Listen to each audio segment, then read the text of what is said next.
reality is that there have to be more chances as well up front, and hopefully the likes of Chanthe and Nikhil Pujari will be able to create some wonderful touch. Here comes Chanthe in towards Chetri!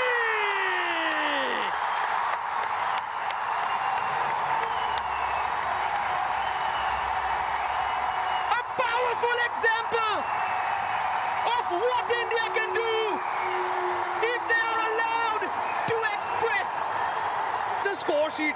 When we call it a game of two halves, this is exactly why. Chanthe, who's been missing throughout the game, proves to be the difference as of right now. The teamwork between Nikhil Pujari, Chanthe and Sunil leading to the opener.